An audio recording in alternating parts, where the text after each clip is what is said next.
Sofiane, Salut Edgy, comment tu vas? ça va et toi? Ça va super, en forme. Bon, je suis content de te recevoir aujourd'hui, Merci beaucoup. mais de rien. Alors, du coup, je t'ai invité pour une très très bonne raison. C'est que je voulais faire un point avec toi sur plusieurs sujets qui nous lient, puisqu'on s'est rencontrés en fait, dans une école. Exactement. J'ai été ton Intervenant. voilà, j'ai été Professeur. ton professeur, on va dire, mais ça, c'est du passé. Et en fait, je pensais, c'est même pas que je pensais, c'est que je trouve que tu es le bon représentant de ce qui se passe en ce moment. C'est gentil. Je m'explique, c'est que j'ai voulu t'inviter pour parler au fait du monde un peu du commerce. J'ai voulu t'inviter pour parler des recrutements, des salaires du coup créer aussi un podcast qui va s'appeler Talent. Et là, je pense que c'est toi qui vas en parler mieux que moi. Alors, avant de parler de talent, est-ce que déjà tu peux te présenter? Bien sûr, très rapidement, bah voilà, moi, Soufiane, j'étais étudiant dans une école de commerce. Ouais. Enfin, je le suis toujours. Mm. Et puis voilà, pas trop grand-chose à dire. J'ai eu un parcours très simple, 3 ans à la faculté, 4 ans malheureusement j'ai redoublé. Mais sinon, rien de spécial, hein. Et là, du coup, ton alternance, tu l'as fait dans quel genre d'entreprise? Là, je l'ai fait dans une start-up en cybersécurité. Ok. Et D'accord. ton rôle? Mon rôle, c'est SDR, Donc SDR, qui veut dire? qui veut dire Sales Development Representative. Donc, Ok. la plupart de mes missions, c'est du démarchage, que ça soit par de l'emailing, Ouais. soit par du cold calling, ou D'accord. soit par du social selling via Donc toi, LinkedIn. ton objectif, c'est d'aller chercher des clients, Exactement, trouver du business, exactement. détecter des opportunités, closer des rendez-vous. Closer les rendez-vous, et à partir de ce moment-là, c'est un sales account Ok. qui vient terminer et transformer ce rendez-vous. Bah, c'est super que tu me dis ça parce qu'en fait, c'est des choses qu'on va développer tout à l'heure. Bien sûr, Donc, le diplôme que tu prépares, en tout cas le métier auquel tu aspires, c'est celui d'ingénieur commercial. exactement, ingénieur D'accord. d'affaires, haute Ouais. technologie. Ok, donc souvent on parle de business développeur, chargé d'affaires. Exactement. Mais bon, les terminologies peuvent être différentes, mais au final, c'est la même chose. C'est la même chose. Ok, et donc là, tu es en master 1. Master 1, je passe en Master 2. Ok, super. Et toi, je te laisse aussi te présenter. Bah écoute, moi, il y a 10 ans, pile poil, j'étais à ta place. Ok. Ouais, il y a 10 ans, donc j'ai été diplômé en 2014, moi, d'un master en ingénierie d'affaires. Pareil dans l'IT. Dans la même école. Ouais, dans la même Ok. école. Et bah, c'est marrant que tu as parlé de cybersécurité parce que très vite, je suis parti là-dedans. Ok. Donc j'ai fait ce qu'on appelle d'abord des ESN, entreprises du service numérique, et ensuite j'ai fait de l'édition de logiciels. Donc j'ai été ingénieur commercial, account manager, responsable de secteur et directeur commercial. Et ce qui serait intéressant, c'est justement de voir, puisque je suis sorti très exactement, je ne sais pas si je dis, mais c'était avril 2014. Donc ce qui veut dire que ça fait quasiment 10 ans pile poil, puisqu'on est en 2024, et ça va nous permettre de justement, on va dire, faire Voir, la différence et voir comment les choses ont évolué. Et ça a pas mal évolué. Maintenant, Talent, qui est le nom du podcast, Exactement. parce que j'espère que ce ne sera pas le dernier J'espère. épisode, non en plus. tout cas. Est-ce que toi, tu peux l'expliquer? Parce qu'on en a parlé et je trouvais que tu avais une meilleure définition. Ok. En fait, j'ai eu la chance justement de pouvoir échanger plus dans l'intimité, dans un contexte un peu plus amical avec toi sur différents sujets commerciaux Ouais, et aussi dans l'IT. Et en fait, il y a des problématiques qui reviennent assez souvent, Mhm. que ça soit pour nous les étudiants en tant qu'alternants ou même pour ceux qui ont trouvé leur premier CDI. ouais, Et de fil en aiguille, on en discute, et on s'est dit tout de suite, on a envie de partager tout ce qu'on se dit finalement à d'autres étudiants qui sont peut-être au même stade que moi, Mhm. et justement leur délivrer un peu ton savoir assez rapidement et gratuitement sur des plateformes assez ouais, simples. ouais, Donc on l'a appelé Talent parce qu'au fond, nous, on pense que chacun d'entre nous a un talent ouais. finalement, et qu'il faut juste trouver sa voie, de s'y plaire, et finalement tout le but du podcast, c'est d'essayer de trouver le talent de chacun. Pardon. Exactement, c'est vraiment c'est ça. C'est comme un coach, c'est de trouver le talent de chacun, de le mettre au bon endroit. Et si en plus le talent peut être rémunéré, ce serait encore mieux.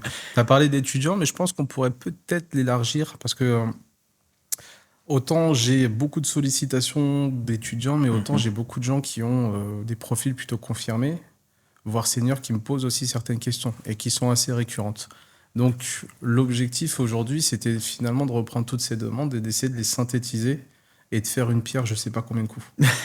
Parce que tu vois, au moment où je te parle, si je regarde mon LinkedIn, j'ai quasiment une quinzaine de messages par jour. C'est toujours les mêmes thématiques, c'est ce que tu disais au début. On va me parler de salaire, on va me parler de comment je le négocie, on va me parler de qu'est-ce que je dois demander, comment je dois me positionner, qu'est-ce que le marché peut offrir. Le choix de carrière. Exactement. Et ça, c'est un truc auquel pas beaucoup de gens... En fait, beaucoup de gens pensent au court terme, et pas au moyen, voire long terme. Mhm. Souvent, on va penser au premier job qu'on va avoir après les cours, en tout cas après l'obtention de son Bien dernier sûr, diplôme, mais pas à l'évolution. bien sûr. Donc ça, on l'abordera aussi. Donc, bah, tu sais quoi, viens, on commence par peut-être faire la différence entre il Il y y a a 10 10 ans ans et et maintenant. aujourd'hui. Ouais, Bah, je t'en prie, je pense que ouais, ouais, ouais. t'es le mieux placé Bah, je vais pour me d'abord te dire. poser une question D'accord. à toi, parce que je pense que même si je suis le mieux placé, tu auras peut-être une meilleure réponse ou une réponse qui sera plus proche du terrain. Mhm. Donc, tu m'as dit que tu étais alternant. Si je te demande, toi, ou les personnes qui sont autour de toi aujourd'hui, des gens de ta promotion, des gens qui sont autour de toi, combien d'entretiens ces gens-là ont fait pour trouver une alternance Mhm. en tant qu'ingénieur commercial, ingénieur d'affaires, business developer ou SDR? Bah là, c'est intéressant ce que tu me poses comme question parce que bah, j'ai ma collègue qui justement essaie de rentrer dans un grand nom, dans un grand groupe. Ouais. Et elle a fait pas moins de 4 entretiens, si je dis pas, sachant qu'elle a sauté la case RH. Donc, ce qui veut dire que normalement, elle aurait dû en faire 5. Ouais, D'accord. avec la barrière RH. Ok, donc on est toujours sur un poste en alternance, hein. Exactement. Ok. Est-ce que tu as d'autres exemples dans ton entourage? Moi, j'ai failli faire 3, 4 entretiens, Ok. mais aussi beaucoup de chance où j'en ai fait que 2. Oh, t'as été très bon aussi. Non, j'ai eu beaucoup de chance, franchement, j'ai eu beaucoup de chance. Il voulait aller assez rapidement, donc c'était cool. Ouais. Mais ouais, grosso modo, ouais, je dirais 3, 4 entretiens parce Ok. que on a ceux que, tu sais, bah, à l'école à laquelle on s'est Oui. Ouais. rencontrés, Ouais. il y avait des job dating. Ouais. Donc il y avait des représentants de la société qui venaient, qui Mm. te faisaient 15-20 minutes en job dating. C'était assez rapide. Ouais. Après, tu devais aller dans leurs locaux, Ok. rencontrer justement l'équipe. Ouais. Après, tu vois par exemple le head of sales ou le VP sales. Donc ça te fait Et déjà ça te au fait déjà moins. 3. Ouais. 3 entretiens. Et si les structures sont encore plus grandes, bah, entre le head of sales et le Ouais. VP sales, tu connais ces 2 postes différents. Donc Ok. Et ça fait 4 toujours. entretiens. Et je vais insister, c'est toujours pour de l'alternance. De l'alternance. Ok. C'est normal pour toi ou pas? Bah pour moi, ça ne l'est pas, malheureusement. Ouais. Enfin, je pense que tu diras mieux que moi qu'il y a 10 ans, je sais pas combien tu as eu, Bah, d'entretiens. je vais te le dire, hein. Ok, Il y a 10 ans, pour sortir de mon master et donc arriver en CDI, j'ai fait 3 entretiens. ok. Et 3 Pour un entretiens. CDI. Ouais, pour un CDI. Ok. C'était pour une ESN qui est basée à Levallois. Et 3 entretiens. Et encore, c'était énorme. C'était un gros parcours du combattant. Ouais, ouais, ouais, non, mais vraiment, ça veut dire que je me rappelle de mes camarades de promo qui me disaient, Ouah, 3 entretiens, t'es déterminé. T'aurais lâché. Ouais, voilà, nous, on n'a pas le temps pour ça. Ouais, bien sûr. Bon, j'espère que tu auras un gros billet à la clé, mais en fait, non, c'était normal. Et puis, même quelques années après, j'ai refait un autre process. J'ai fait 3 entretiens et le dernier, c'était le DIRCO et c'était juste pour valider ce que Ouais. l'ARH et le directeur de BU Ouais, avaient ouais. décidé. Donc là, et pourquoi je t'ai posé cette question, c'est que tu te rends compte qu'aujourd'hui, même pour des alternances, c'est un parcours du combattant. Et pourquoi aussi je t'ai posé cette question, c'est que parce qu'il n'y a pas très longtemps, moi-même, j'ai fait un process avec un grand cabinet américain où le process, c'était justement 5 entretiens, full anglais. C'était 45 minutes de talent acquisition, ensuite 1 heure avec une hiring manager, bon, c'est sensiblement la même chose, 1 heure et demie de roleplay avec certaines Méthodologie. questions et justement la méthode STAR. Et derrière, en fait, c'était ce qu'on appelle un panel où tu rencontres justement des VP, etc. Mais moi, je dirais qu'à mon niveau, c'est normal. Bien sûr. C'est normal. Hein. C'est exactement ce que j'allais te dire. Bon, quand on arrive surtout dans les métiers de commerciaux, surtout dans le secteur de l'IT, bon, tu nous en parleras un peu plus tout à l'heure sur la grille des salaires. Ouais.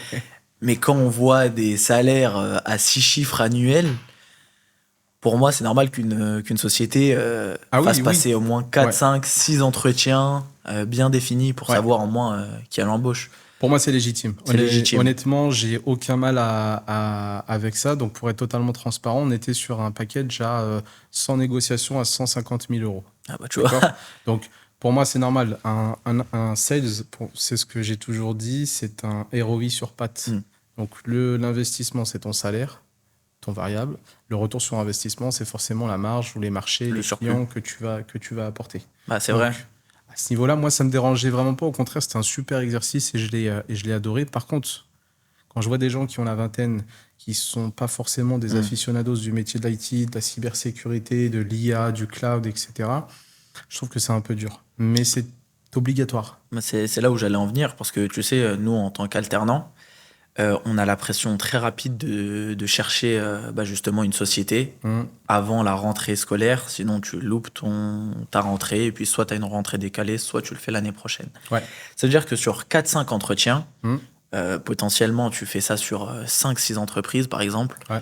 ça te fait déjà 25, voire 30 rendez-vous dans un mois. Donc 30 heures, Ouais, quasiment, si ce n'est plus. potentiel. Sans parler du déplacement. Exactement. Donc Sachant ça que fait... t'as tes cours à gérer, Exactement. t'as ta vie perso, c'est énorme. Donc ouais, non, c'est pas facile à organiser, j'ai envie de dire. Ouais. Et surtout que, comme tu l'as dit, c'est sur ton temps personnel, tu dois te déplacer. Et en plus de ça, on te demande d'être déjà qualifié, Hum, que tu mettes en avant non seulement ton expérience personnelle, professionnelle, mais aussi que tu montres que tu t'es intéressé à la boîte. Ouais. Donc ça veut dire sur un secteur d'IT, bon, j'ai un peu des bêtises, mais imaginons que j'ai un entretien en cybersécurité, un autre dans le cloud, un autre dans une ESN, un autre pour de l'ingénierie. Ça me fait déjà 4 potentielles entreprises où je dois apprendre leur cœur de métier Ouais. et, Tu dois et maîtriser prouver les chiffres, le marché, les exactement technos, les clients. le langage aussi. Ouais. Le Ouais, langage, le ça, jargon, c'est super important.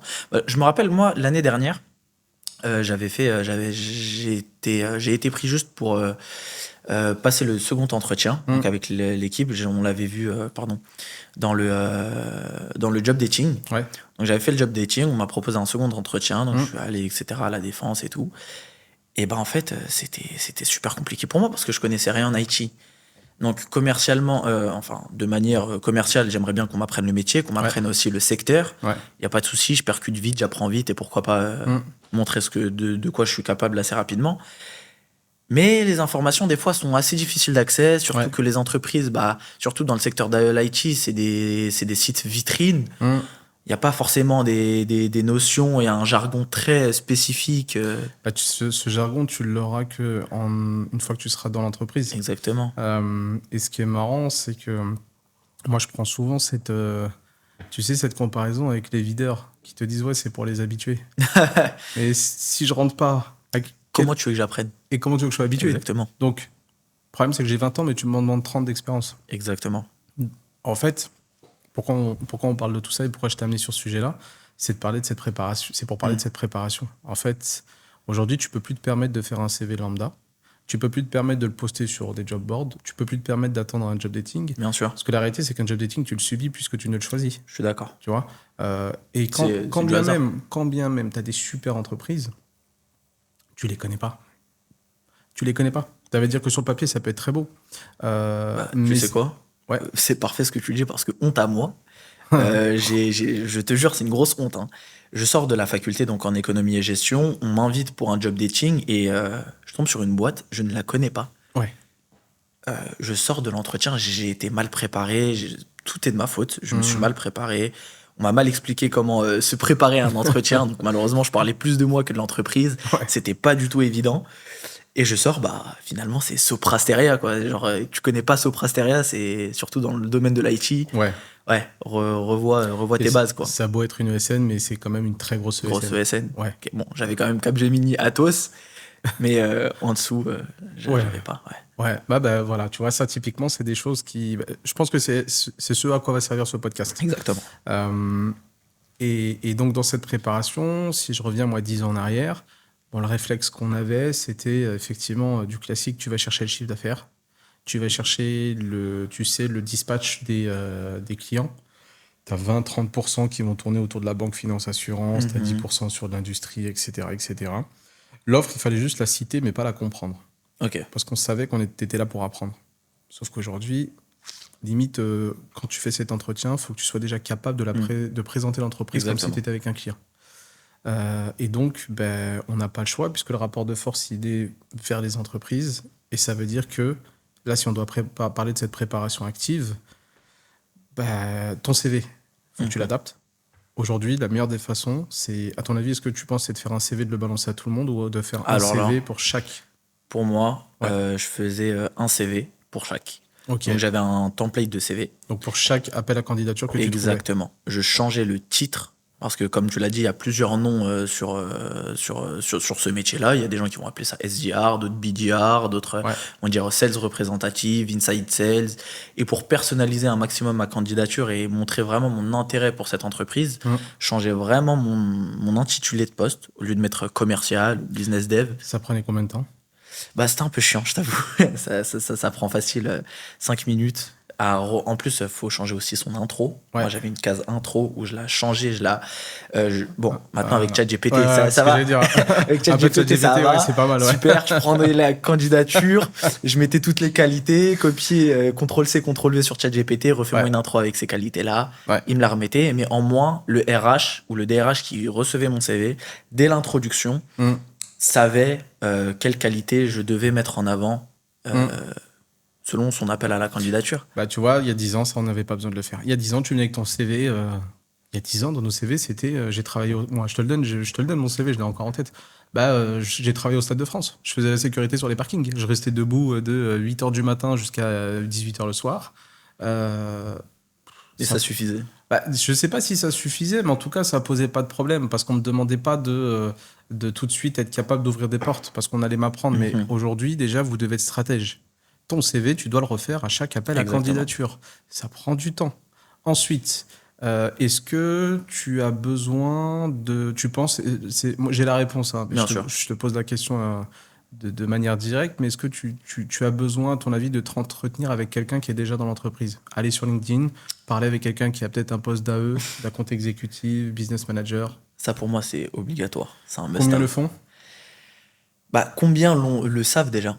C'est surtout ça la vraie question. Ouais. Parce que moi, je le faisais pas avant qu'on ne me l'ait pas dit, tout simplement. Genre, je peux pas savoir ce que je ne sais pas. Donc, tout simplement, je me suis entretenu avec toi, avec d'autres amis qui m'ont dit, écoute, aujourd'hui, on t'a donné un premier entretien avec le RH. Ajoute le RH. Ajoute ceux qui sont en copie. Regarde ce qu'ils ont fait. Envoie un message. Une fois que j'ai passé la barrière RH, on m'a dit, bon, bah voilà, ton process de recrutement. Enfin, je lui posais directement la question, comment ça se passe, quels sont les prochains steps? On me dit, bah aujourd'hui, tu vas rencontrer Monsieur X, qui est Inside Sales. Ok, super. Monsieur X, je le notais, j'allais voir sur LinkedIn, je l'ajoutais, je lui ai envoyé un message sur LinkedIn. Il ne m'a pas répondu. Bon, c'était un sales, si j'ai pas des bêtises, je crois que c'est un head of sales d'un gros nom. Ok. Et en fait, il m'a pas répondu du tout. Pas de souci. Je crois il y a 2-3 semaines qui passent. Et là, je reçois justement une invitation pour me dire, écoute, la semaine prochaine, j'aimerais te rencontrer. donc tu as vu, alors, déjà, différence entre il y a 10 ans et aujourd'hui. Un CV classique, pour Ça nous, passe pas. c'est comme un filet de pêche, tu le lances et tu vois ce qui mord. Vous, il faut l'adapter. Ensuite, tu dois balancer une invitation avec le bel email qui va bien sur LinkedIn. Exactement. Nous, on n'avait pas besoin de ça. Alors, bon, on avait Viadeo à l'époque, LinkedIn qui débutait, qui n'était pas encore cette mode Instagram, là, mais on n'en avait pas trop besoin. C'était pas la même, c'est pas la même utilisation. Donc déjà, là, il y a deux grosses différences. Et donc, le temps que vous passez à trouver la bonne entreprise, c'est même pas la trouver, c'est à vous faire identifier. Ouais, bien sûr. À avoir une chance, à provoquer une chance. C'est déjà beaucoup d'efforts, beaucoup de temps et c'est une stratégie. Et il y a aussi un troisième que j'aimerais aussi mettre en place, et je pense que tu seras d'accord avec moi, ce serait le referral.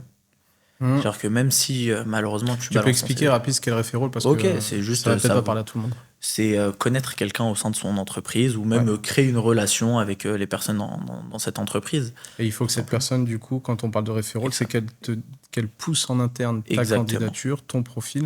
Elle va pas aller se porter, elle va pas être garant, prendra pas ce risque, sauf si c'est quelqu'un avec qui tu es proche et qui connaît tes qualités commerciales.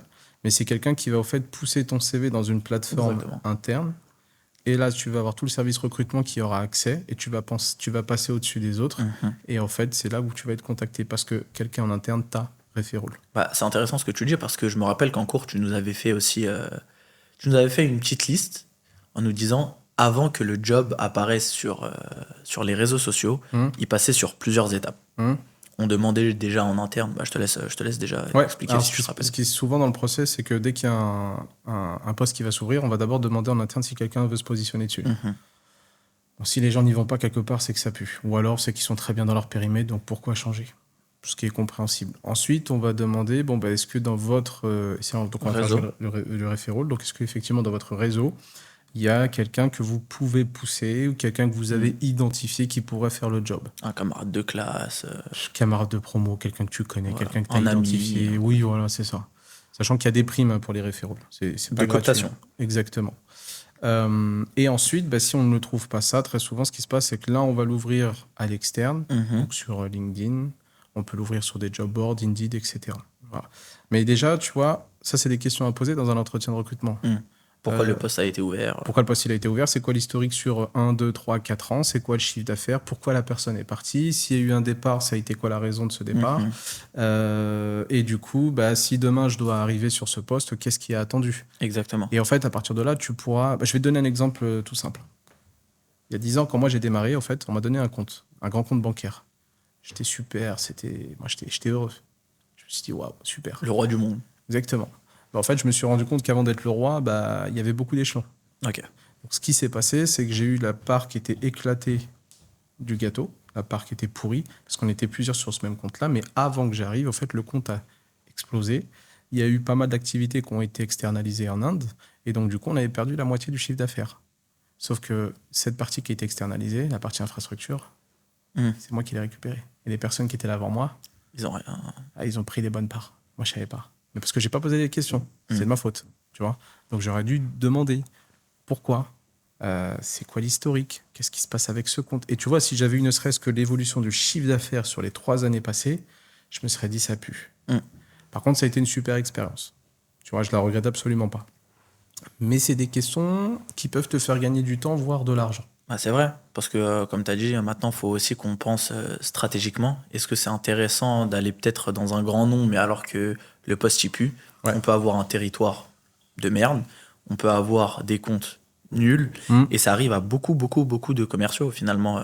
J'ai l'impression que la dernière fois, j'ai échangé avec quelqu'un dans une édition de logiciel. Il est parti chez son concurrent en pensant que justement il allait, il a été promu chez le concurrent, mais il avait un territoire beaucoup plus éclaté. Il faisait pas ses chiffres, mais vraiment pas ses chiffres.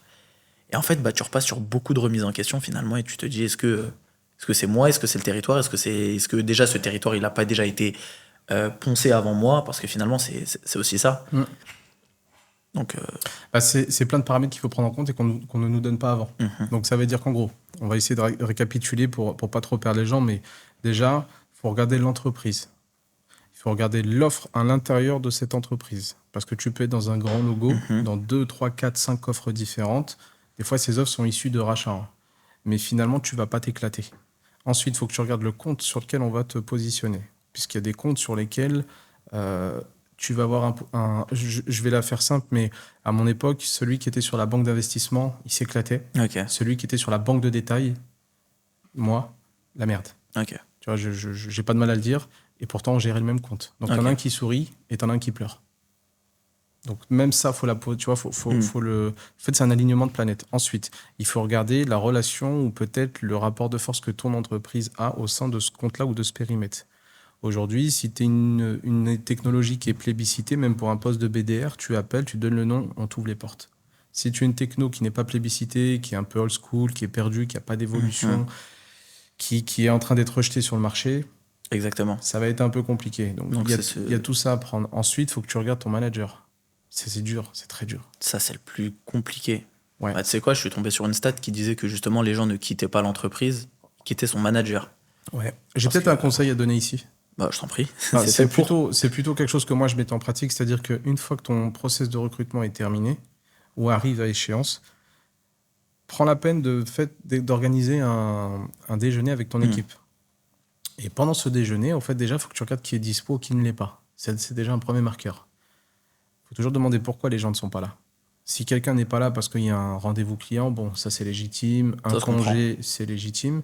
Mais si tu vois que la réponse, elle est un peu floue et qu'on ne sait pas pourquoi, bon, c'est un peu bizarre. Ensuite, tu as simplement à regarder quelle est la relation entre chaque personne et comment aussi ton manager ou ta directrice va se comporter. Est-ce que c'est du 2 poids 2 mesures ou est-ce qu'il y a une relation qui est similaire en termes de management? Je te dis pas que tu vas être mentaliste et que tu vas tout deviner. Mais tu vas être capable, en tout cas, de commencer à construire un espèce de sociogramme. Et là, tu vas pouvoir te projeter. Et derrière, tu peux renouveler l'expérience avec potentiellement un after. Et là, si tu vois qu'il y a encore les mêmes absences, si tu vois qu'il y a les mêmes comportements, bon, il faudra te poser des questions. Il ne faut pas oublier un truc, hein, c'est que quand tu termines un process de recrutement, tu n'es pas marié. Alors attention, si c'est un super logo et tu peux rebondir dessus bien, et que tu t'es engagé, il faut y aller. Maintenant, si tu es en process avec plusieurs structures, tu peux renouveler l'expérience. Hein. Ça, c'est pas un problème, c'est pas grave. Les gens ont trop tendance à croire qu'ils quémandent un job. Non, on a besoin de vous aussi. Hein. Sans vous, vous êtes comme dans le film Il faut sauver le soldat Ryan. On vous envoie, c'est vrai, hein, on vous envoie au front, vous faites mitrailler, mais à la fin, vous récoltez pas forcément toutes les médailles. Et celui qui est dans son petit bunker tranquille, bon, il est bien. En tout cas, il est à l'abri des balles. Voilà. Donc, tout ça, c'est des critères qu'il faut prendre en compte, même en alternance et même en tant que senior. Moi, c'est ce que j'ai dû faire. J'ai dû me renseigner. J'ai dû apprendre une méthode qui est la méthode STAR, qui est incroyable, qui est simple. Donc, c'est un acronyme. C'est ça. C'est-à-dire que tu dois en fait suivre chacune des lettres et à chaque fois qu'on va te poser des questions, il faut que tu appliques cette méthode. Parler de ta situation, ta situation, les tâches que tu effectues, donc ton objectif, tes goals. Ensuite, tu dois, dans ta réponse, en 3 points, expliquer les actions que tu as mis en place pour répondre à cette question-là et enfin ce que ça t'a apporté, ce que ça apporte à ton entreprise.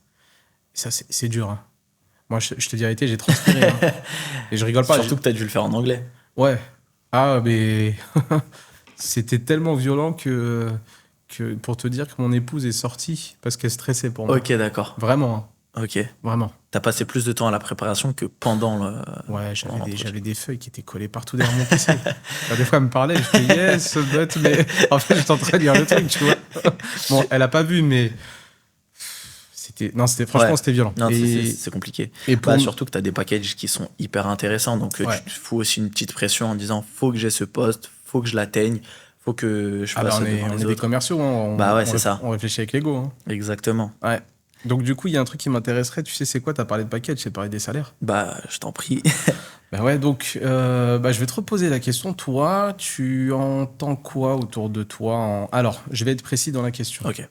En sortie d'école, peu importe l'école, hein, sur le métier d'ingénieur commercial, ingénieur d'affaires. Dans l'IT. Ouais, dans l'IT. Donc, dans l'IT, on va entendre ESN, éditeur de logiciels, constructeur.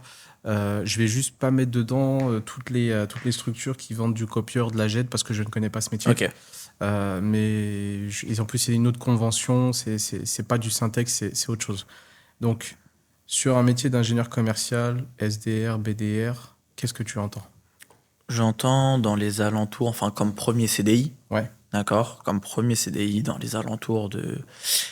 Il y a aussi une petite fracture, pardon, excuse-moi, avant de répondre, entre ce que l'école met en avant et ce que les gens. Toute école confondue. Ok. Ouais. D'accord. J'entends dans les 50 000 euros annuels. En package. En package, ouais. Donc 50 fixe 000 euros, variable. Ce serait quoi en fixe?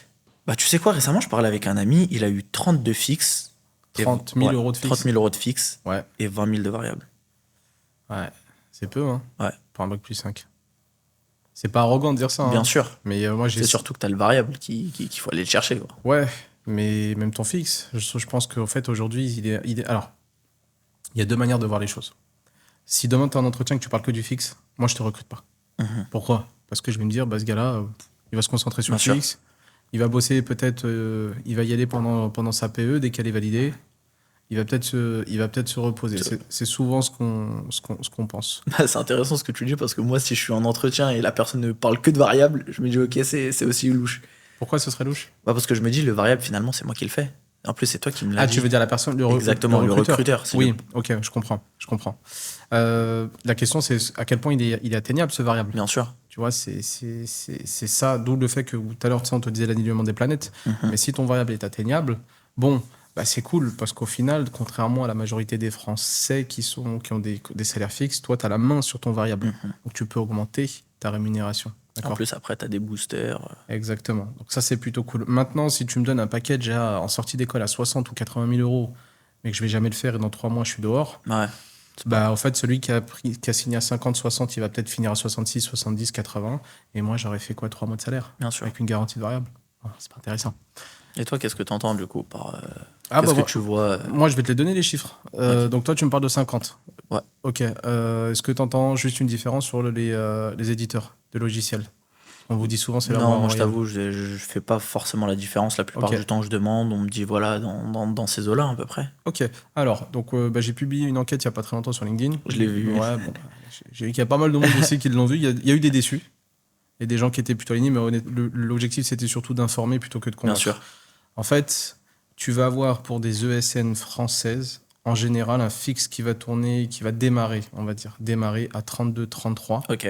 qui peut terminer aussi à 36, 38. D'accord? Là, je parle des cas où tu n'as pas, donc 36 Bien cas, sûr. là où je parle de cas où, par exemple, tu vas dans une entreprise dans laquelle tu n'as pas fait ton alternance. J'ai vu des cas, mais qui sont très rares, de personnes qui ont pu obtenir une moyenne à 42, voire 43 Ok. en fixe. Mais attention, il y avait des objectifs qui étaient durs derrière. Ok. Ils ont fait 2 années d'expérience qui ont été prises en compte et on les a validées. D'accord? Ensuite, le variable, il peut commencer à 12 et terminer à 15. Certains ont eu 20, mais honnêtement, j'ai vu que le poste Ok. il puait. Donc ça, c'est pour des ESN, pour des éditeurs de logiciels en général. Donc là, je vais parler des anglo-saxons. Donc je pense à des Canadiens, des Nord-Américains et des Israéliens, souvent dans la cyber. On va être autour, ou du data management, on va être autour de 60 en package, Mhm. un fixe à 40, un variable à 20. Ou alors, des fois, c'est moitié-moitié, Ok. 50-50, et t'es payé tous les quarters. Ok. Voilà. C'est ce qu'il y a. Donc, est-ce que déjà, toi, ça te semble réaliste?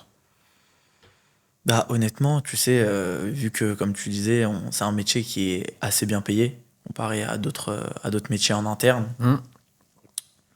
Tout dépend justement de l'éditeur de logiciel, de la nouveauté, du marché, du secteur. Donc tout dépend aussi de ce variable-là. Est-ce qu'il est atteignable ou il n'est pas atteignable? Hum. Bah, je te dirais qu'en fonction j'ai pas envie de dire le mot hype, mais plutôt de la tendance, des budgets qui sont Bien sûr. alloués, ça c'est super important de regarder ça et toujours d'avoir un temps d'avance. Oui, tu vas avoir plus ou moins du mal ou au contraire de la facilité à le faire. Bah, c'est intéressant ce que tu dis. Regarde, il y a 10 ans, Ouais. toi, tu t'es lancé dans la cybersécurité. Hum. Ça devait être la ruée vers l'or. Bah, justement, c'était intéressant parce qu'au début, c'était pas bien vu. C'est pas que c'était pas bien vu, mais c'était pas autant apprécié. Bien sûr. Et c'est quelques années après que tu as eu un max de budget. Franchement, on se faisait plaisir sur les Bien marges. sûr. Et ouais, c'était facile. Franchement, c'était facile. C'est-à-dire que tu avais juste à nouer ton lien avec ton RSSI. Et ensuite, une fois que tu avais prouvé la solidité, pas de tes compétences, mais de ta personne Bien sûr. à pouvoir répondre, parce que tu sais, un sujet de cyber, tu peux pas le donner à tout le monde. C'est sûr. Moi, je vais te donner un exemple. J'ai déjà perdu une affaire, même si j'étais le meilleur. Donc pourquoi? Parce que j'étais pas tout en haut à droite du Magic Quadrant de Gartner. Donc en fait, une fois que tu sais appréhender ces sujets-là, une fois que tu sais parler avec un RSSI, un DSI ou un C-level, peu importe, bon, déjà là, tu pars avec beaucoup d'avance. Et si derrière, ton sujet, il est tendance, bon, c'est plutôt cool. Aujourd'hui, tu vas vendre de l'IA. Je suis pas très inquiet pour toi. Bien sûr. Si c'est abouti, si tu peux faire gagner du temps, si tu peux faire gagner de l'argent avec ton outil. Un chat GPT aujourd'hui, il est utilisé Bien sûr. par du CAC 40. Ils ont leur propre chat GPT, ils ont leur propre SI. Ouais, tu vois. c'est en interne. Ouais, donc ça, tu vois, il y a une demande. Il y a une grosse Par demande. contre, aujourd'hui, tu veux aller vendre du CRM, de l'ERP, Ça va être un peu plus compliqué. franchement, bon courage. Et même si Ouais. tu vas dans le plus grand des logos, bon courage. Moi, j'irai pas. Ok. Vraiment, j'irai pas. Pourquoi? Parce que tout le monde a déjà un CRM qui est déjà. C'est comme tu sais, je vais te dire ce que je dis souvent, mais une fois que ton ventre est plein, je peux te ramener devant n'importe quel resto où tu vas me dire non, j'ai pas faim. Bah là, c'est la même chose. On a déjà tout vendu. Tu vas vendre quelques features, mais tu vas pas faire des salaires mirobolants. Tu vas pas faire des salaires mirobolants. Donc du coup, le grand logo peut être intéressant pour ton CV. Maintenant, est-ce qu'il sera intéressant pour ton porte-monnaie? Je ne sais pas. Il y a des Il faut gens voir qui... ce qu'ils proposent, Oui, ouais, s'il y a des selon gens le variable, qui... etc. Exactement. S'il y a des gens qui veulent témoigner, qui nous laisseront en commentaire, moi je suis très preneur. Bien sûr. Mais disons que voilà, si tu as un champ qui est déjà, qui est déjà récolté, moi ça m'intéresse pas. Ok. Ça m'intéresse pas. Ouais, vraiment, ça m'intéresse pas. Par contre, il y a un truc qui serait intéressant, vu qu'on parle de salaire, c'est que à un moment donné, quand je t'ai posé cette question, c'était pas innocent. Ok. Parce que beaucoup de gens me disaient, oui, moi en sortie d'école, je veux tant, je veux ça, je veux ça. Sauf que je voyais que c'était assez décorrélé du marché. J'ai l'impression qu'on a vendu du rêve, mais qu'en même temps, le rêve était un peu réalité. Je vais m'expliquer. On a vendu du rêve, c'est qu'il y a des gens qui viennent, qui vont vous dire j'ai gagné tant, j'ai gagné tant. Ces gens-là, je vais leur dire une chose. Si tu gagnes tant, pourquoi tu travailles encore? Fin de l'histoire. Dédicace à tous nos amis sur LinkedIn qui sont en galère de like. Voilà. Ceux-là, on les met de côté. La deuxième chose, c'est surtout de se dire qu'est-ce qui s'est passé il y a quelques années? Mhm. Avant le Covid, en fait, il y a eu beaucoup de levées de fonds, beaucoup d'investissements. Il y a eu beaucoup de structures qui allaient être introduites en bourse, etc. Donc, en fait, ce qui s'est passé, c'est qu'on a donné beaucoup d'argent à des jeunes qui sortaient de certaines écoles. Par exemple, j'ai vu des gars qui sortaient à 90K, voire 110 000 euros en France, aux Pays-Bas, au Luxembourg. Ok. Donc, c'est devenu une pseudo-norme pendant quelques temps, mais on a vu que le ROI n'était pas là. Ouais. Donc après, on a cut. Il y a aussi la crise Covid entre-temps. Exactement. Ah, le Covid, il a remis les pendules à l'heure. Bien sûr. Ah, le Covid, il a fait mal à beaucoup de gens. Hein. Ah ouais. Non, le Covid, il a arrêté ce pseudo Eldorado. Mhm. Voilà. Donc en fait, à ce moment-là, oui, c'est vrai. Il y a eu des gros salaires qui ont été donnés. Oui, il y a des gens qui facilement arrivent à des 60, 70 en sortant d'école dans des éditeurs. Oui, il y a des gens qui sont partis en tant que BDR et SDR qui ont signé à 90 et qui ont fini peut-être... qui les ont fait les 90, in fine. Et oui, j'ai vu des gens qui ont dépassé les 100K. Mhm. Mais c'était une période, une tendance. Aujourd'hui, c'est plus le cas. Moi, je regarde souvent sur Indeed ce qu'on donne comme salaire. C'est plus trop ça, tu divises par deux facilement. Donc, ce qui est important, c'est d'expliquer vraiment aux gens qu'aujourd'hui, il y a une réalité, il y a des désirs. Il faut essayer de trouver le juste milieu entre les Bien deux. sûr. Donc, préparez-vous. Essayez de prendre tous les conseils qu'on a donnés. Vos CV, il faut les travailler. S'il vous plaît, arrêtez avec le CV que vous trouvez sur le CV que vous trouvez sur Canva. Tu sais qui est bleu, la photo qui est carrée ou ronde, et après avec 3 ou 4 blocs. Tu sais quoi, tu te moques de moi, mais c'est ce que j'avais pendant un long moment. C'est vraiment avec le bleu, la photo ronde. Tu vois ça, c'est pas que c'est pas normal, mais c'est un truc qu'il faut éviter. Faut sortir du lot. Bien sûr, c'est ça aussi le plus important finalement. Ouais. Parce que tout le monde avait à peu près le même CV, etc. Ouais. C'est sûr. Il y a un truc qu'on n'a pas évoqué. Dis-moi tout. Je me suis présenté tout à l'heure, mais j'ai oublié quelque chose. Quoi donc? Ah, un sujet qui nous passionne tous les deux. Ah, c'est vrai. Et c'est aussi pourquoi on s'est finalement tant liés d'amitié, j'ai envie de dire. Je te laisse introduire, c'est ton sujet après tout, c'est pas forcément... Alors, en fait, on en parlera, je pense, dans d'autres épisodes. Limite, on s'amusera à faire une analyse en live. D'ailleurs, je t'ai analysé tout à l'heure. C'est sûr, c'était sûr, je fais un peu... Alors, j'invite les gens à reprendre le passage où tu as parlé justement du Dirko que tu avais rencontré. Ok. Pourquoi? Parce qu'à un moment donné, tu as pris ton verre qui était là, tu l'as déplacé. Ok. D'accord? Donc tout ça pour dire que je fais aussi de l'analyse comportementale, la synergologie, qui est basée sur des études cliniques. C'est pas une saison de Lie to Me qu'on a vue et on s'est improvisé expert. Mais du coup, en fait, ça me permet aujourd'hui dans le business de voir la concordance, la congruence qu'il y a entre le comportement de mon client, le comportement d'une RH et le discours que j'ai en face de moi. Et en fait, ça me permet surtout... L'objectif, c'est pas d'être un gars qui analyse, c'est le questionnement. Bien sûr. C'est de poser les bonnes questions à la personne qui est en face de toi, puisque quand vous êtes sales, c'est la base. Bien sûr. C'est la base. Avec les méthodologies. On en parlera, t'inquiète pas. Ok, super. On en parlera. Alors, du coup, est-ce que... on a fait déjà pas mal on a fait à peu près le tour. Ouais, on a fait le tour. Ok, moi, j'avais quoi? C'est tout, non, en réalité, on a fait à peu près le tour. On a parlé justement de comment bien préparer son entretien. Ouais. On a parlé du coup de comment on pouvait être le plus pertinent pendant ces process. Ouais. Tu as parlé de la méthodologie STAR, si tu veux qu'on en revienne un peu. Alors, est-ce que c'est peut-être pas... Alors, je pense que tu sais quoi, on le fera dans un prochain épisode. Okay. Je vais te dire pourquoi. Parce qu'en fait, aujourd'hui, c'est pas une méthode qui est utilisée par tout le monde. Bien sûr. On va peut-être surcharger trop surcharger les gens tout de suite. Et surtout, c'est qu'en France, les gens ne sont pas encore accoutumés de la méthode. Tu vas surtout l'avoir dans les gros cabinets. Okay. Je vais citer le nom parce que c'est pas un mystère, mais typiquement, une structure comme Gartner utilise la méthode STAR. Tu vois. Et aujourd'hui, c'est pas tout le monde qui va aller chez Gartner. Mais finalement, la méthode STAR, c'est pas aussi une... Est-ce que tu es éliminé si tu n'utilises pas cette méthodologie STAR? Ou est-ce que c'est pas justement un outil qui permet justement au candidat de structurer son discours plutôt que... C'est une très bonne question que tu me poses. Maintenant, moi, j'aurais tendance à dire que ça peut t'éliminer. Pourquoi? Parce que déjà, j'ai un ami qui avait fait un process et on lui a dit clairement que t'étais t'étais pas assez synthétique. Ouais. Et puis, moi, quand j'ai fait mon process, Avant le roleplay, on m'a dit attention, Eddy, sur la méthode STAR, plus short. Sachant que pour moi, j'avais fait. Ok, assez short. Ouais, pourquoi? Parce qu'en fait, dans ces structures-là, tu vas discuter avec des C-level. Tu vas discuter avec Ils n'ont pas CEO, forcément le temps. un CMO. Ouais. Ils n'ont pas le temps. Essaye d'être très percutant, très Exactement. rapidement. Ils ont une question droit au but. Bien tu sûr. lui réponds. Il a une question, il va te la poser. Il n'a pas le temps, il va te la poser, la question. Et si tu as été clair, net et précis, c'est bon. Tu n'as pas besoin de. Bien sûr, d'extrapoler, d'en Ouais, rajouter des non, caisses et non, des non, caisses. Ouais, non, non, je suis d'accord. non, Je suis non. plus ou moins d'accord. Mais justement, à contrario aussi, son opposé fait qu'il y a des gens qui parlent de leur expérience professionnelle sans détailler, sans dire, bah voilà, j'ai fait telle mission.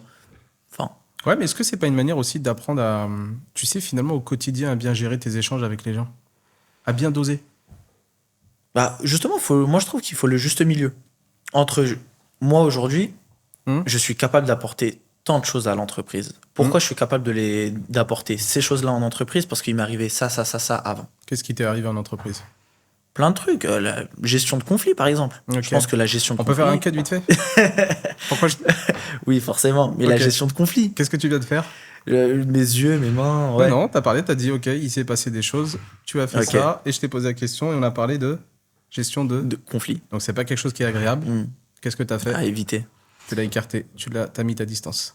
Donc ça, c'est ce genre de choses qu'on va Ok. faire. Voilà. Donc on va faire ça. Bah, du coup, on fera ça plus tard. Ouais. Donc dans différents épisodes. Et je pense qu'on va en dédier un, justement, sur bien décortiquer la synergologie, peut-être. Ouais. Parce que c'est vraiment utilisé aussi dans les métiers des négociateurs du RAID, finalement. Alors eux, ils intègrent beaucoup aussi les travaux de Paul Ekman. Ok, ouais. En fait, si tu veux, c'est que toutes les personnes, surtout aux US, qui rentrent dans des forces de l'ordre, ça peut aller des douanes, ça peut être douane, FBI, etc. Bien sûr. Ils ont un bouquin, c'est du Paul Ekman. Il a travaillé sur toute cette psychologie, sur toute la partie neurosciences, sur la détection Bien du sûr. mensonge, sur le facial, etc. Et donc, du Le coup, verbal, le ouais, paraverbal, c'est ça. etc. Ouais. Tu vois, aux États-Unis, je sais pas si tu as déjà été dans un aéroport aux US, mais tu as tous les douaniers qui te regardent. Ouais. En fait, c'est du Ekman qui est dans leur cerveau. Ok. Comment tu vas réagir? Est-ce que tu te penses le nez? Ouais, c'est ça. Ouais, bien sûr, C'est bien sûr. exactement ça, ouais. Bah après, il y a beaucoup de gens aussi qui n'y croient pas. Bah justement, on va essayer. On va essayer d'en parler. Ouais. Mais justement, pour en revenir justement à cette méthodologie STAR, donc voilà, quand moi je me présente à une entreprise et on me dit oui, bah en utilisant la méthodologie STAR, pourquoi toi et pas un autre finalement? Et dis-moi un de tes échecs qui t'a finalement servi. Alors, là, il faut qu'on décompose Ok. deux questions. Pourquoi toi? Tes échecs. Tu vois? Donc dans la méthode STAR, déjà, je peux te confirmer que dans certaines structures, la deuxième question sera posée. Parle-moi d'un échec que tu as pu vivre dans ta vie. C'est très, très, très, très américain. Parce que même avant que j'arrive dans ce secteur-là, justement, de commercial, etc., bah, j'avais travaillé pour des boîtes américaines en tant que juste en tant que vendeur, finalement. D'accord? Et c'est ce qu'ils utilisent dans leur onboarding. Ils ont vraiment la culture du feedback, de l'échec, écoute. C'est quoi le premier bouquin que tu m'as donné à lire? Ah ouais, bah, les vertus de l'échec. Ok. Qu'est-ce qu'ils disent dans les premières pages? Fast, Ouais. track, Ouais. versus fast, fail. En France, on est sur le fast track. Aux États-Unis, fast fail. Va échouer le plus vite possible pour apprendre de tes erreurs. En France, c'est faut montrer, Bien sûr. faut faire croire Ouais, bien sûr. que tu es successful. Mais ils ont très le tombe rapidement, mais bon, continue. Bah, de toute façon, Continue d'avancer. alors attention, c'est pas les meilleurs. D'accord? Les US ont. Ils ont plein de défauts aussi, mais Ouais. ils ont aussi beaucoup de qualités quand même. Exactement. C'est-à-dire d'un point de vue business, ils seront un peu plus ouverts que nous. Quand toi tu vas prospecter, on va vite t'envoyer chier. Là-bas, on va te donner une chance. Je te donne un exemple. L'été dernier, on était à Vegas. On déjeune. Et là, en fait, il y a un mec qui avait un badge et une nana qui débarque et qui parle avec lui. Je pense qu'il était là pour un congrès, quelque chose comme ça. Et en fait, une personne lui parle en lui disant, voilà, j'ai vu votre badge, moi je fais ça. Et puis le gars, il lui dit, bah ok, bah allez-y. Enfin, en gros, installe-toi, viens, je te prends un café. Et tu vois, je me suis dit, ça c'est cool.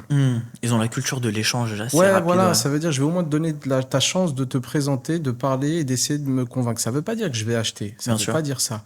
Mais je vais te donner ta chance. Au moins apprendre à te connaître. Voilà. Et s'il y a pertinence, on verra. C'est pas parce que je t'aime bien que je vais débloquer un Bien budget. sûr. Chez nous, dans la rue, tu dis à quelqu'un, vas-y, passe, il va dire non, toi, passe. Tu vois, il y a un problème, on a un problème. Et c'est marrant qu'on parle de ça parce que sur les 2 dernières ou 3 dernières semaines, à chaque fois que j'ai parlé à des amis à moi qui travaillent chez des éditeurs, en fait, ils ont tous fait leur deal et leur année à l'étranger. Ok. À l'étranger, pas en France. Il y a quelques clients, mais ils ont dû tirer des budgets. ouais. Sinon, ça s'est fait avec toute la zone IMIA, la partie Asie, la partie Afrique. Il y a même du Kazakhstan, je crois. Ok. Voilà. Ils sont dans l'IT, le Kazakhstan? Ah bah, ils ont beaucoup de matières premières. Hein. Ouais. Oh, oui, non, mais après, aujourd'hui, il n'y a plus de tiers-monde. Hein. C'est vrai. Il n'y a plus de tiers-monde. Ça, je t'avoue, je suis pas assez renseigné sur le sujet pour... On en parlera de ça aussi. Ok, ça marche. Donc, du coup, ce qui serait peut-être intéressant pour conclure, c'est finalement de reprendre Un tous peu, ces... assez rapidement. Ouais, très rapidement. Donc, Comment tu prépares ton entretien? ouais, votre comment entretien, allez regarder l'entreprise, regardez l'offre, essayez de la comprendre, allez voir peut-être des webinars, des démos. Ça dure 15, 20 minutes, 30 minutes et vous allez voir peut-être même l'interface si c'est une solution. C'est un must-have. Allez discuter avec des gens qui sont dans l'entreprise, dans le service. Alors, soyez aussi diplomate dans Bien votre sûr. approche. Expliquez que vous allez rentrer dans le process, comment cette personne pourrait vous aider, est-ce qu'elle peut vous consacrer un peu de temps. Surtout, je vous donne un conseil, soyez direct. Ne dites pas est-ce que tu aurais du temps à m'accorder. Ouais. Non. Écoute, je suis dispo tel jour à telle heure, sur un créneau de 10, 15, 20 minutes, je te les propose, tu choisis, tu décides. Ok. Prenez le lead. Ça, c'est hyper important. Faut pas oublier que ces gens-là vous rendent service. D'accord. Ensuite, demandez et essayez de tester s'il y a moyen d'être dans le referral, puisque ces gens-là, ils ont un intérêt à le faire. Demandez-leur s'ils peuvent vous accompagner pendant ce parcours. Quel est le discours qu'il faut avoir. Le CV, donc comme on l'a dit, vous mettez en avant tout ce qui est sur la fiche de poste. Vous le synthétisez, vous le remixez, peu importe, on s'en fout. L'anglais, il faut le travailler, c'est une obligation. Ça va vous ouvrir des portes et ça va vous enfermer si vous ne le maîtrisez pas. Ensuite, vous avez le droit de demander des primes en tant qu'alternant. Ok. C'est tout à fait normal. Il ne faut pas avoir honte de parler d'argent. Pour ceux qui vont rentrer en CDI, pareil, demandez votre garantie de variable. Ça, vous pouvez l'avoir entre 4 et 6 mois, même si vous ne rentrez pas à 1 euro. Ensuite, faut commencer à réfléchir aussi à l'onboarding. Et là, il faut avoir le côté politique. Bien sûr. Voilà. Donc, c'est ce cocktail de toutes ces méthodes qui va vous aider à... Et puis, si vous arrivez à faire une alternance et à signer un CDI derrière dans la même structure, on est bon. C'est parfait. On est bon. Je pense qu'on est bon. Ouais. Ouais, et puis je finis juste sur les salaires. Je t'en prie. 35, c'est vraiment le minimum syndical. Et je suis Ok. gentil. La vie, elle est dure aujourd'hui. À 35, vous allez finir à 1 980 € net. Et je ne sais même pas si j'ai enlevé les impôts. Moi, j'irais plutôt jusqu'à au moins 40. Ok. Minimum 40. Le variable, vous pouvez demander, ça commence à 12, 15, 20. 20. Je vous donne les paliers. Et si vous avez un package qui est trop gros pour votre niveau, Ok. ça pue. Ok. Demandez toujours un embarqué aussi. Et déjà là, vous serez pas mal armé. Moi, ce que je propose, Ouais. c'est que les gens n'hésitent pas à te contacter directement sur LinkedIn. Ouais. T'es dur avec moi. La balle perdue. Tu m'envoies la mine. Hein. Non, mais puis n'hésitez pas à Hésitez. à aller voir Reggie. Dites-leur, écoute, on m'a proposé tant. Qu'est-ce que t'en penses? J'ai du talent, moi aussi. Voilà. On me propose 20 000 en fixe, mais 90 000 en variable. Qu'est-ce que t'en penses? Et puis, j'espère qu'il vous répondra, parce que moi, je peux pas vous répondre. Mais ouais, non, c'est un plaisir. Et puis. Ah, si, ils sont malins, ils vont dire sur les conseils et le référol de Soufiane. Non, mais forcément, tout ce qu'on dit, c'est juste un peu ce que tu as vécu, c'est ce que je vois un peu en interne. Enfin, quand je dis en interne, c'est. Ça vaut de l'argent. Je te le dis, hein. Ce qu'on se dit, ça vaut de l'argent. Il y a 10 ans, j'aurais aimé qu'on me dise ça. Ok. Voilà. En tout cas, voilà, moi, c'est ce que je vois avec mes camarades de classe. Ouais. Que je passe un gros coucou, la promo 437, ça me fait trop plaisir. Ne m'appelez surtout pas vous. Mais ouais, grosso modo, c'est un peu ça. C'est les problématiques qui reviennent assez souvent. Ouais, donc du coup, écoute, je pense que c'est... oui, dernière chose, ce qui peut être intéressant. Au pire des cas, mettez des questions que vous voulez qu'on aborde sur le prochain podcast. Oui, ouais. On fera ça dans l'introduction. C'est mieux, là. Ok, on fera ça assez rapidement. Ouais. On balayera assez rapidement les questions que vous pouvez poser. Et puis voilà. Ouais, ça c'est bien. Ça. Ok. Ouais, ça c'est bien. Ok, super. Ok, écoute, un grand merci. Merci et puis, à toi. tu sais, à la limite, peut-être que pour le prochain épisode, ce qui serait intéressant, ce serait de parler de négociation. Ok. Alors, négociation au niveau du salaire. Bien sûr. Et comment on conduit ces entretiens-là. Peut-être aborder la question justement de qu'est-ce que je vais demander et comment rester rester fixe dans mes positions, sûr. rester ferme, parce que les gens ont un peu de mal avec ça. Et on se rend pas compte, il y a aussi des grosses méthodes de la négociation. Ça s'apprend. Ouais. C'est pas Ouais. inné, la négociation. Oh que non. Et ouais. On est bon? Bah, super. Bah écoute, un grand merci encore merci une fois à de toi. m'avoir accompagné. Ok, Et puis je te super. dis à bientôt. Merci beaucoup. À bientôt. Merci.